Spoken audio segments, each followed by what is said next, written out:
ஒரு ஈஸியான lunch menu தான் ஃப்ரெண்ட்ஸ். இன்றைக்கி என்ன லன்ச் மெனு அப்படின்னு பார்த்தீங்கன்னா, அப்படியே சிறுபருப்பில வெங்காயம், தக்காளி, சுரக்காய் எல்லாமே போட்டு நல்லா வேக வச்சு, நல்லா மத்து போட்டு நல்லா கடைஞ்சி ஒரு சிம்பிள் தாளிப்பு சாம்பார்.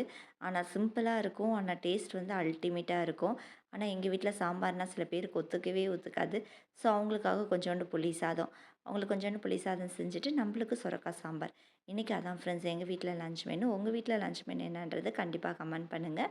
ஒயிட் ரைஸு நல்லா சாதம் வச்சு, நல்லா சாதம் வந்து கொஞ்சம் குழஞ்சிருக்கணும். அப்போ இந்த சாம்பார் வந்து சாப்பிட்டு பார்த்தீங்கன்னா செம்ம டேஸ்ட்டாக இருக்கும். சாம்பார் கொஞ்சம் குழைய குழைய எடுத்துக்கிட்டு அதில் சுரக்காய் சாம்பார் போட்டு, இதேபோல் சுரக்காய் வெறும் கிள்ளி போட்ட சாம்பார் இது எல்லாமே சூப்பர்பா இருக்கும். இதுக்கு சைட் டிஷ் என்ன அப்படின்னு பார்த்தீங்க அப்படின்னு பார்த்தோன்னா, நம்ம உருளைக்கிழங்கு சிப்ஸ் தான் ஃப்ரெண்ட்ஸ் யூஸ் பண்ணியிருந்தோம். நான் உருளைக்கிழங்கு சிப்ஸ் உருளைக்கிழங்குல எது செஞ்சாலுமே சாம்பாருக்கு அல்டிமேட்டாக இருக்கும். நான் உருளைக்கிழங்கு செய்யல, அதனால் சிப்ஸ் வச்சுட்டு ஊறுகாய் தொட்டுக்கிட்டேன். இதுதான் ஃப்ரெண்ட்ஸ் எங்கள் வீட்டில் இன்றைக்கி லன்ச் மெனு. உங்கள் வீட்டில் என்னன்றது கமெண்ட் பண்ணுங்கள். சொந்தங்கள் தொடர சப்ஸ்கிரைப்.